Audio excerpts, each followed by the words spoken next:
Au nom du Père, du Fils et du Saint-Esprit, ainsi soit-il. Alors, concernant l'avertissement que je fais à chaque fois, étant donné que quelque part je fais une mise en valeur de la foi catholique, je précise que je suis sédévacantiste et que j'appartiens donc au courant sédévacantiste du catholicisme, c'est-à-dire que nous ne reconnaissons pas le Vatican depuis Vatican II et donc nous ne reconnaissons pas les antipapes qu'il y a eu après Vatican II. Et donc on tient à garder une foi catholique la plus traditionnelle possible, celle apostolique et romaine, jusqu'à jusqu'à ce qu'il y ait ce concile Vatican II. Donc pour ça, je mets un petit lien en bas dans la description pour ceux qui veulent savoir de quoi il s'agit. Continuation de la lecture. Donc, nous sommes maintenant au chapitre 5. Et donc, juste avant, c'était les deux chapitres sur la division entre deux esprits, donc l'esprit du bien et l'esprit du mal. Ça, c'était les chapitres précédents, 3 et 4. Là, on est au chapitre 5 et ça se nomme les conséquences de cette division. Et le dragon, ajoute l'apôtre, fut précipité sur la terre. Proiectus in terram. Quelle est cette terre? En parlant de la chute de Lucifer et de ses complices, Saint Pierre dit que Dieu les a précipités dans l'enfer, où ils sont tourmentés et tenus en réserve jusqu'au jour du jugement. Ailleurs, il nous exhorte à la vigilance en nous prévenant que le démon, semblable à un lion rugissant, rôde sans cesse autour de nous pour nous dévorer. De son côté, saint Paul appelle Satan le prince des puissances de l'air et avertit le genre humain de revêtir son armure divine afin de pouvoir résister aux attaques du démon. Guillemets, pour nous, dit-il, la lutte n'est pas contre des ennemis de chair et de sang, mais contre les princes et les puissances, contre les gouverneurs de ce monde de ténèbres, les esprits mauvais qui habitent l'air. Fermez les guillemets. Ainsi, les deux plus illustres organes de la vérité, Saint Pierre et Saint Paul, donnent tour à tour, pour habitation aux anges déchus, l'enfer et l'air qui nous environnent. Malgré une apparente contradiction, leur langage est exact, c'est l'écho retentissant de la tradition universelle. Sous le nom de Pluton ou de Sérapis, les peuples anciens n'ont-ils pas admis un roi des enfers, habitant les sombres demeures du Tartare et environné de dieux infernaux, ses satellites et ses courtisans? N'ont-ils pas en même temps proclamé par 1000 sacrifices, 1000 supplications, 1000 rites différents, la présence de ces dieux infernaux dans les couches inférieures de notre atmosphère, ainsi que leur action malfaisante sur l'homme et sur le monde? Ce n'est pas vain, ce n'est pas en vain, dit Porphyre, que nous croyons les mauvais démons soumis à Sérapis, qui est le même dieu que Pluton. Comme ce genre de démons habite les lieux les plus voisins de la terre, afin d'assouvir plus librement et plus souvent leurs abominables penchants, il n'est sorte de crime qu'il n'est coutume de tenter et de faire commettre. Sous ce rapport, le langage de l'humanité chrétienne est semblable à celui de l'humanité païenne. Les pères de l'Église parlent comme les philosophes. S'adressant à Lucifer, voici ce que dit le Seigneur. Tu fus engendré sur la montagne sainte de Dieu. Tu naquis au milieu des pierres resplendissantes de feu. Tu les surpassais en éclat, jusqu'au jour où l'iniquité pénétra dans ton cœur. Ta science s'est corrompue avec ta beauté, et je t'ai précipité sur la terre. Par ces paroles et d'autres encore, nous apprenons clairement, dit Eusèbe, le premier état de Lucifer parmi les puissances les plus divines et sa chute du rang le plus éminent, à cause de son orgueil secret et de sa révolte contre Dieu. Mais au-dessous de lui, nous trouvons des myriades d'esprits du même genre, enclins aux mêmes prévarications, et à cause de leur impiété expulsés du séjour des bienheureux. Au lieu de cette enceinte éclatante de lumière, séjour de la divinité, au lieu de cette gloire qui brille dans le palais du ciel, au lieu de la société des cœurs angéliques, ils habitent la demeure préparée pour les impies. Par la juste sentence du Dieu Tout-Puissant, le Tartare, que les livres saints désignent sous le nom d'abîme et de ténèbres. Afin d'exercer les athlètes de la vertu et de les enrichir de mérite, une partie de ces êtres malfaisants a reçu de Dieu la permission d'habiter autour de la terre, dans les régions inférieures de l'air. C'est elle qui est devenue la cause concomitante du polythéisme, qui ne vaut pas mieux que l'athéisme. C'est elle que l'Écriture nomme par les noms qui lui conviennent, d'esprits mauvais, de démons, de principautés et de puissances, de princes du monde, de rois malfaisants des airs. D'autres fois, en vue de rassurer les hommes, ces bien-aimés, Dieu les désigne sous des symboles. Par exemple, lorsqu'il dit « Vous marcherez sur l'aspic et sur le basilic. Vous foulerez aux pieds le lion et le dragon. » Pour omettre 20 autres noms, au 8e siècle, Bède le Vénérable parlait en Occident comme Eusèbe au 4e siècle avait parlé en Orient. Voici ces paroles. Soit que les démons voltigent en l'air ou qu'ils parcourent la terre, soit qu'ils errent dans le centre du globe ou qu'ils y soient enchaînés partout et toujours, ils portent avec eux les flammes qui les tourmentent. Semblable au fébricitant qui, dans un lit d'ivoire ou exposé aux rayons du soleil, ne peut éviter la chaleur ou le froid inhérents à sa maladie. Ainsi que les démons soient honorés dans des temples splendides ou qu'ils parcourent les plaines de l'air, ils ne cessent de brûler du feu de l'enfer. Plus tard, un autre témoin de la foi universelle s'exprime en ces termes. Une partie des mauvais anges chassés du ciel est restée dans l'obscure région des nuages, c'est-à-dire dans les couches moyennes et inférieures de l'atmosphère, portant l'enfer avec eux. Ils sont là par une disposition de la Providence pour exercer les hommes. L'autre partie a été précipitée dans l'enfer, dépouillée de toute noblesse et de toute dignité, non pas naturelle toutefois, attendue, comme l'enseigne Saint-Denis, que les anges déchus n'ont pas perdu leurs dons naturels, mais bien les dons gratuits, l'amitié de Dieu, les vertus et les dons du Saint-Esprit, appelés par Isaïe les délices du paradis.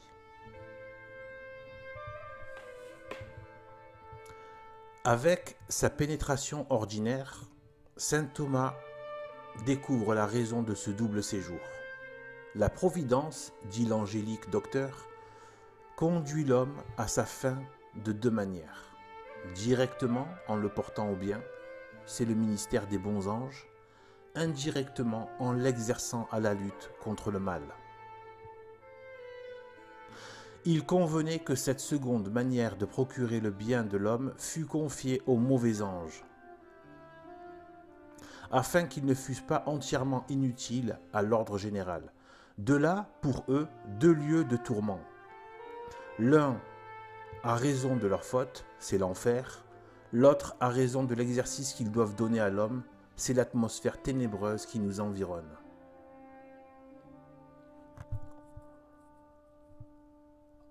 Or, procurer le salut de l'homme doit durer jusqu'au jour du jugement.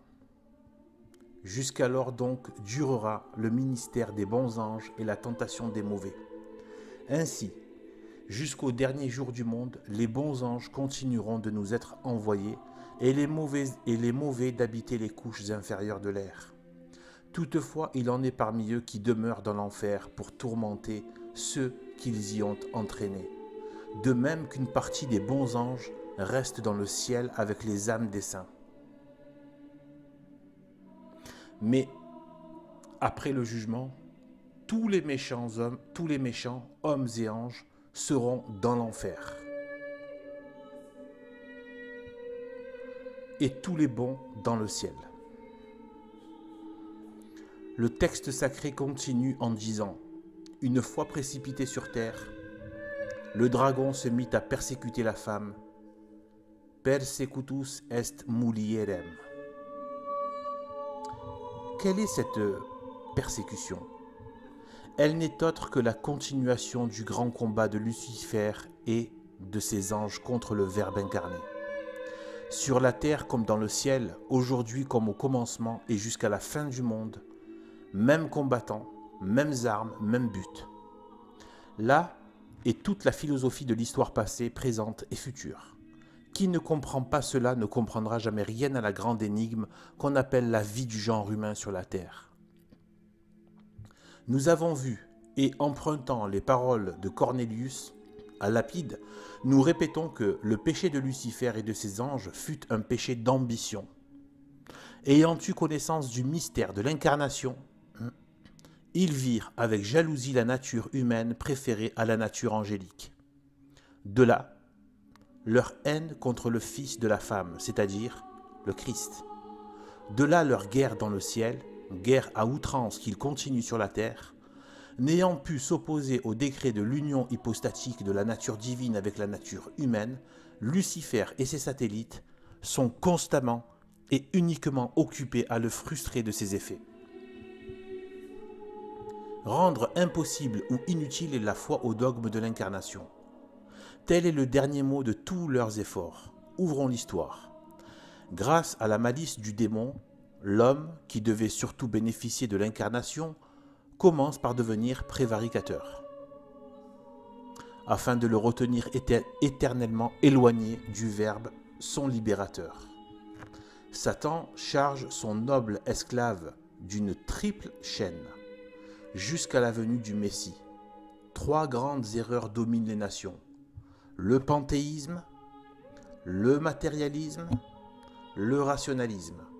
Ces 3 grandes erreurs se résument dans une seule qui en est le principe et la fin: le satanisme. Mère de toutes les autres. Ces monstrueuses hérésies tendent, comme il est facile de le voir, à rendre radicalement impossible la croyance au dogme de l'incarnation. Le panthéisme, si tout est Dieu, l'incarnation est inutile. Le matérialisme, si tout est matière, l'incarnation est absurde. Le rationalisme, si la suprême sagesse est de croire à la seule raison, l'incarnation est chimérique. Voilà pour les nations païennes. Quant au peuple juif, chargé de conserver la promesse du grand mystère, tous les efforts de Satan ont pour but de le faire tomber dans quelqu'une de ses erreurs et de l'entraîner dans l'idolâtrie. Diverses fois, il y réussit, du moins en partie. Au pied des idoles, Israël oublie le Verbe incarné, futur libérateur du monde. Alors Satan règne en paix sur le genre humain vaincu. Et l'histoire de l'Antiquité n'est que l'histoire de son insolent triomphe. Lorsqu'arrive la plénitude des temps, que voyons-nous? De toutes parts les puissances infernales rugissent. La guerre contre le dogme de l'incarnation recommence avec un indicible acharnement. Pour l'empêcher de s'établir, Satan déchaîne les persécutions. Pour le ruiner dans l'esprit de ceux qui l'ont accepté, il déchaîne les hérésies. Pendant 8 siècles, depuis le temps des apôtres jusqu'à Élipante et à Félix d'Urgel, en passant par Arius, l'effort de l'enfer se porte directement sur le dogme de l'incarnation. Plus ou moins masqué, la même attaque continue pendant les siècles suivants. Par un retour trop significatif, la divinité de notre Seigneur, ou le mystère de l'incarnation, clé de voûte du monde surnaturel, est devenue, sous nos yeux, ce qu'elle fut au commencement. Le but avoué, le point capital, le dernier mot de l'éternel combat. Arius n'est-il pas ressuscité et embelli dans Strauss, dans Renan et consorts, coryphée de la lutte actuelle? En attendant la ruine presque totale de la foi au dogme réparateur, funeste victoire qui lui est annoncée pour les derniers jours du monde, Satan multiplie ses efforts afin de la rendre inutile à ceux qui la conservent encore. Comme autrefois les Juifs, il pousse aujourd'hui les chrétiens à toutes sortes d'iniquités. C'est ce que saint Paul appelle l'idolâtrie spirituelle, dont l'effet immédiat est d'anéantir en tout ou en partie la salutaire influence de l'auguste mystère. Ainsi, le Verbe incarné, voilà l'objet éternel de la haine de Satan. Voilà le dernier mot des persécutions, des schismes, des hérésies, des scandales, des tentations et des révolutions sociales. En d'autres termes, voilà l'explication du grand combat qui, commencé dans le ciel, se perpétue sur la terre pour aboutir à l'éternité du bonheur ou à l'éternité du malheur. Mais pourquoi l'incarnation a-t-elle été, est-elle encore, sera-t-elle toujours l'unique objet de la lutte entre le ciel et l'enfer? Cette question est fondamentale. Seule la réponse peut expliquer l'éternel acharnement du combat, ainsi que la nature et l'ensemble des moyens employés par l'attaque et par la défense. L'incarnation, c'est tout le christianisme. Mais quel est le but de l'incarnation? Déjà, nous l'avons indiqué, c'est de déifier l'homme. Dieu ne s'en est pas caché. Ses paroles, 20 fois répétées, manifestent son conseil. Je l'ai dit, vous êtes des dieux et tous fils du Très-Haut. On les appellera fils de Dieu, du Dieu vivant. Soyez parfaits comme votre Père céleste lui-même est parfait, car vous participez à la nature divine. Le pouvoir vous a été donné de devenir fils de Dieu. Voyez quelle est la charité du Père. Il veut que nous ne soyons pas seulement appelés, mais que nous soyons réellement fils de Dieu. Que le lecteur me pardonne, j'ai envie de le relire tellement c'est beau et c'est puissant. Je connaissais déjà ces paroles de Jésus, mais là, ça prend un tout autre relief. C'est magnifique, avec tout ce qu'on sait maintenant grâce à Monseigneur Gomme. Je répète, je l'ai dit, vous êtes des dieux et tous fils du Très-Haut. On les appellera fils du Dieu vivant. Soyez parfaits comme votre Père céleste lui-même est parfait, car vous participez à la nature divine. Le pouvoir vous a été donné de devenir fils de Dieu. Voyez quelle est la charité du Père. Il veut que nous ne soyons pas seulement appelés, mais que nous soyons réellement fils de Dieu.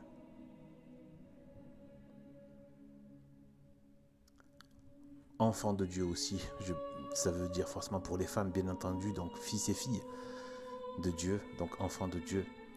L'homme connaît le conseil divin, il l'a toujours connu. Il sait, il a toujours su, dans le sens catholique du mot, qu'il doit devenir Dieu. Il y aspire de toutes les puissances de son être. Satan le sait aussi, et il prend l'homme par cet endroit. Mangez de ce fruit, et vous serez comme des dieux. Et la première parole qu'il lui adresse. Waouh, c'est impressionnant. Je suis désolé pour le lecteur, mais là, c'est vraiment impressionnant. Tout prend sens. Tout prend sens.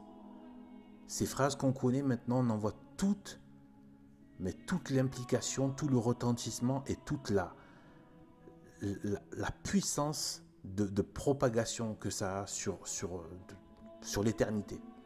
Mangez de ce fruit, parole de Satan, mangez de ce fruit et vous serez comme des dieux, est la première parole qu'il lui adresse.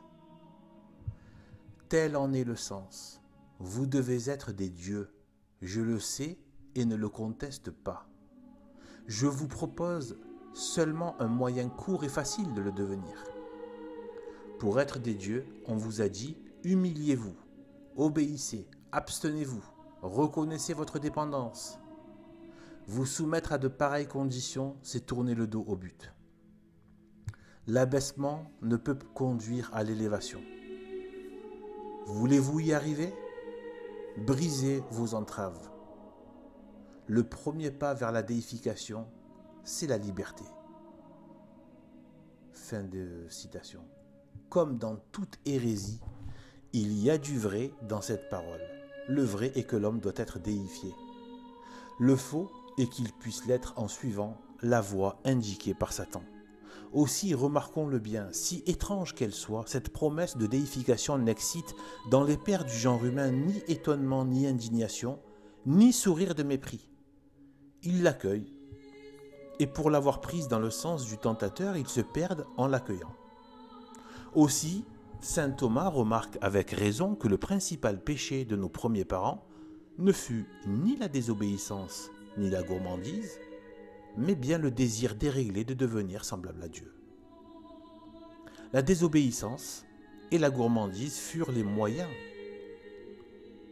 L'ambition illégitime d'être comme des dieux, le but final de leur prévarication.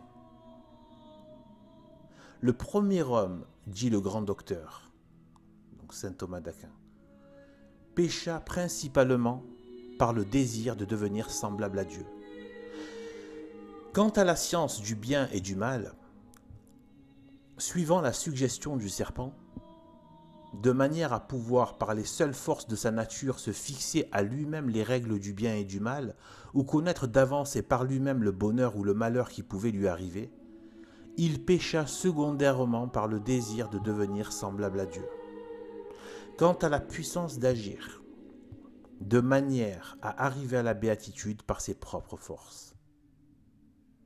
Saint Thomas n'est ici que l'écho de saint Augustin qui dit nettement, guillemets, « Adam et Ève voulurent ravir la divinité et ils perdirent la félicité. » Fermez les guillemets.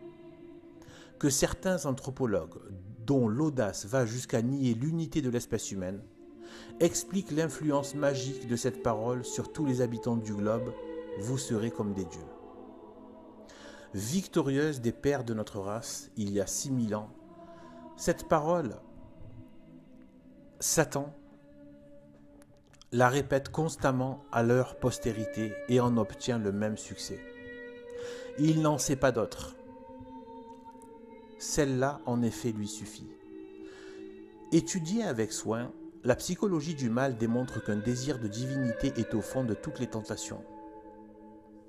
Les victimes de Satan ne sont ces victimes que pour avoir voulu être comme des dieux. En résumé, de la part de l'esprit de lumière et de la part de l'esprit des ténèbres, tout roule sur la déification de l'homme. Le premier veut l'opérer par l'humilité, le second par l'orgueil. L'un dit à l'homme sur la terre le mot déificateur qu'il dit à l'ange dans le ciel, soumission. L'autre répète à l'homme le mot radicalement corrupteur que lui-même prononça dans le ciel, indépendance. Je relis parce que c'est important. En résumé, de la part de l'esprit de lumière et de la part de l'esprit des ténèbres, tout roule sur la déification de l'homme. Le premier, l'esprit de lumière, veut l'opérer par l'humilité, le second par l'orgueil.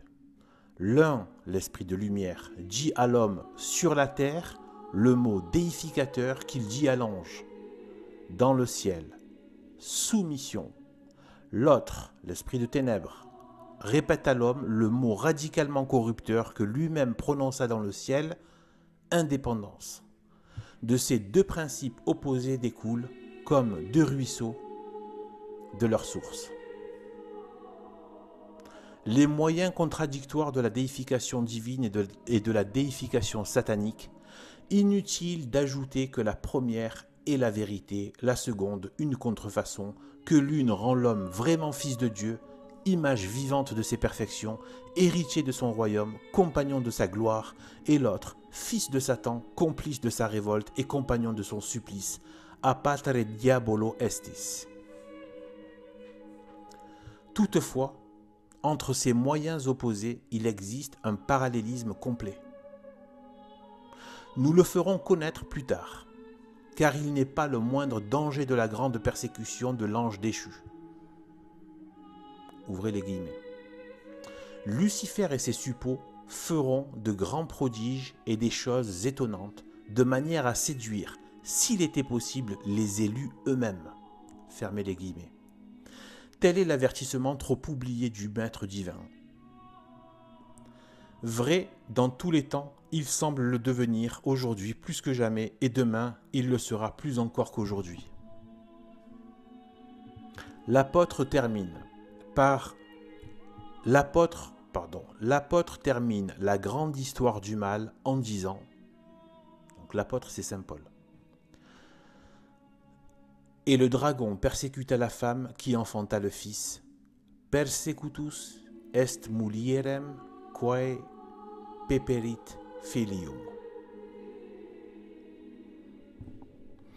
La persécution nous est connue, mais quelle femme en est l'objet?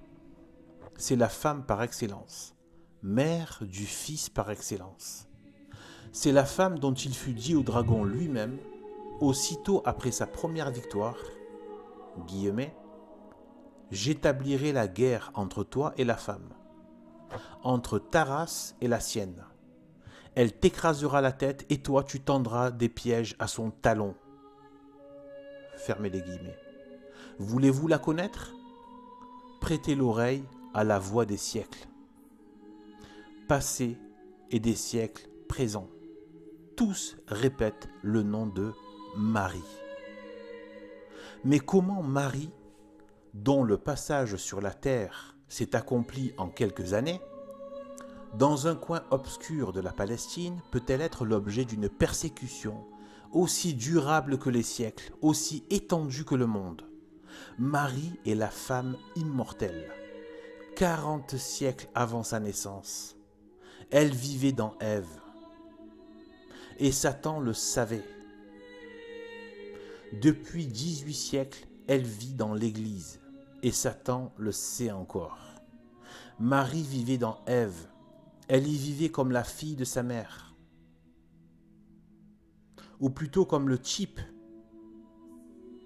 dans le portrait. Suivant les pères, Adam fut formé sur le modèle du Verbe incarné et Ève sur le modèle de Marie. Dès l'origine, Marie fut dans Ève la mère de tous les vivants, parce qu'elle devait enfanter la vie. Mater cunctorum viventium. Ce mystère connu de Satan explique sa haine particulière contre la femme.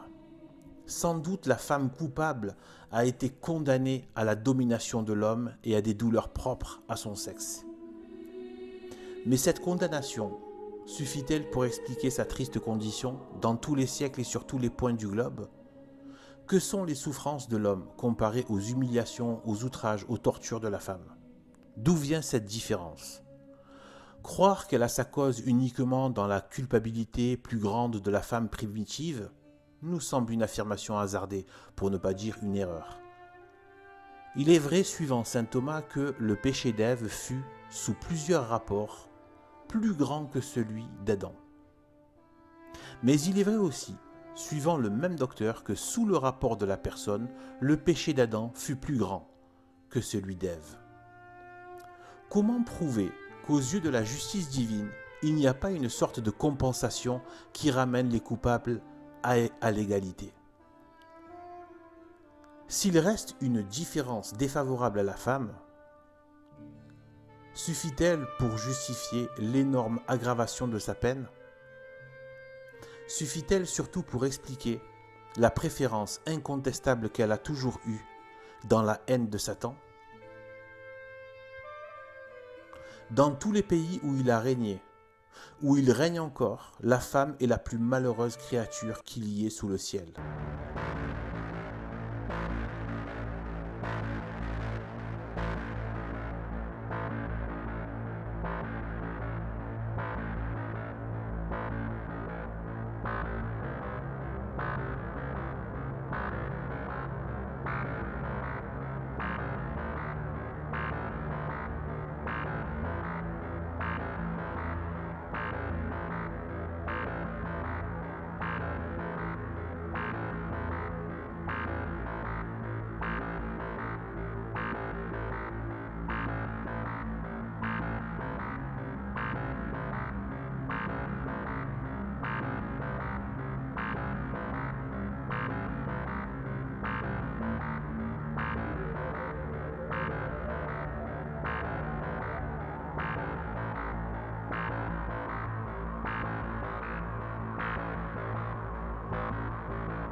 Esclave né, bête de somme, battu, vendu, outragé de toute manière, accablé des plus rudes travaux, son histoire ne peut s'écrire qu'avec des larmes, du sang et de la boue.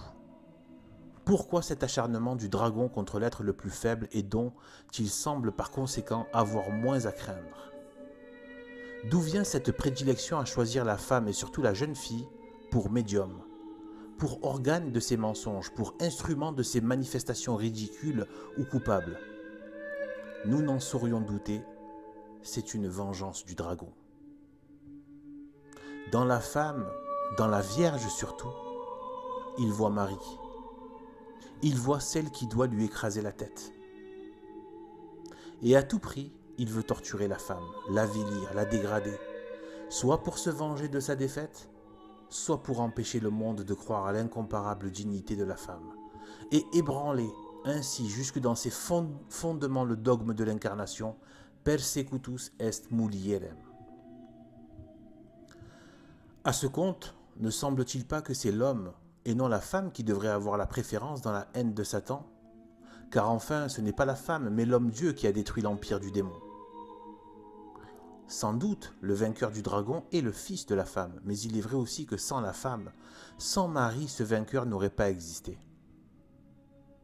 Et que Satan continuerait paisiblement d'être ce qu'il fut autrefois, le Dieu et le roi de ce monde. L'observation est d'autant plus juste que le vainqueur de Satan n'est pas venu de l'homme mais de la femme, sans aucune participation de l'homme. C'est donc à juste titre que le dragon s'en prend de sa défaite, non à l'homme mais à la femme. C'est donc à juste titre que Dieu même lui annonça que la femme et non pas l'homme lui écraserait la tête. C'est donc à juste titre que l'Église fait hommage à Marie de ses victoires et qu'elle lui redit de tous les points du globe: réjouissez-vous, Marie, vous seule avez détruit toutes les hérésies d'un bout de la terre à l'autre. C'est donc à juste titre que la femme est l'objet préféré de la haine de Satan. Persecutus est mulierem. C'est donc à juste titre, enfin, c'est donc à juste titre, enfin, qu'à tous les triomphes de Marie correspondent les rugissements du dragon, et que ces rugissements deviennent d'autant plus affreux que le triomphe est plus éclatant. Comme ces idées à la fois si rationnelles et si mystérieuses, si sublimes et si simples expliquent à merveille la lutte acharnée, inouïe dont nous sommes aujourd'hui témoins. Pour soulever tant de fureur, qu'a fait l'Église? Ne le demandons pas. En proclamant le dogme de l'Immaculée Conception, elle a glorifié l'éternel ennemi de Satan d'une gloire jusqu'alors inconnue. Or, en élevant jusqu'aux dernières limites le triomphe de Marie, elle a fait tomber sur le dragon le dernier éclat de la foudre, dont il fut menacé il y a 6000 ans. C'est vraiment aujourd'hui que le pied virginal de la femme pèse de tout son poids sur la tête du serpent, que Pie IX souffre des angoisses inouïes. Il les a méritées. Persécuté dans Ève, sa mère, et dans toutes les femmes, ses sœurs, avec une rage dont l'histoire peut à peine retracer le tableau, Marie fut persécutée dans sa personne. De la crèche à la croix, quelle fut sa vie, femme des douleurs, comme son fils fut l'homme des douleurs. À elle appartient le droit exclusif de répéter de génération en génération: vous tous qui passez par le chemin, regardez et voyez s'il est une douleur comparable à la mienne. À nul autre, par conséquent, ne convient comme à elle le titre de reine des martyrs. Marie meurt et la persécution ne s'arrête pas devant sa tombe. En effet, comme Marie avait vécu dans Ève, sa mère et sa figure, elle vit dans l'Église, sa fille et son prolongement. Nous disons sa fille, car le sang divin qui a enfanté l'Église est le sang de Marie. Nous disons son prolongement, comme Marie. L'Église est vierge et mère toutes ensemble. Vierge, jamais l'erreur ne l'a souillée. Mère, elle enfante autant de Christ qu'elle enfante de chrétiens. Christianus alter Christus. Marie fut l'épouse du Saint-Esprit. L'Église a le même privilège. C'est lui qui la protège, qui la nourrit, qui en prend soin et qui la rend mère d'innombrables enfants. Ainsi la femme, objet de la haine éternelle du dragon, c'est Ève, c'est Marie, c'est l'Église, ou plutôt c'est Marie toujours vivante dans Ève et dans l'Église. Femme par excellence, en qui un privilège sans exemple réunit les gloires les plus incompatibles de la femme, l'intégrité de la Vierge et la fécondité de la mère. Femme de la Genèse et de l'Apocalypse, placée au commencement et à la fin de toutes choses, soyez bénie. Votre existence nous donne le dernier mot de la grande lutte que sans vous, nul ne saurait comprendre. De même que votre mission immortelle, comme votre existence explique l'immortalité de la haine infernale dont vous êtes l'objet, et nous avec vous. Persecutus est mulierem quae peperit masculum. Fin de la 5e partie, qui fut merveilleuse, à réécouter. Au nom du Père, du Fils et du Saint-Esprit, ainsi soit-il. Et je vais terminer après ce chapitre quand même par un Je vous salue Marie. Je vous salue Marie, comblée de grâce, le Seigneur est avec vous. Vous êtes bénie entre toutes les femmes, et Jésus, le fruit de vos entrailles, est béni. Sainte Marie, Mère de Dieu, priez pour nous pauvres pécheurs, maintenant et à l'heure de notre mort, ainsi soit-il.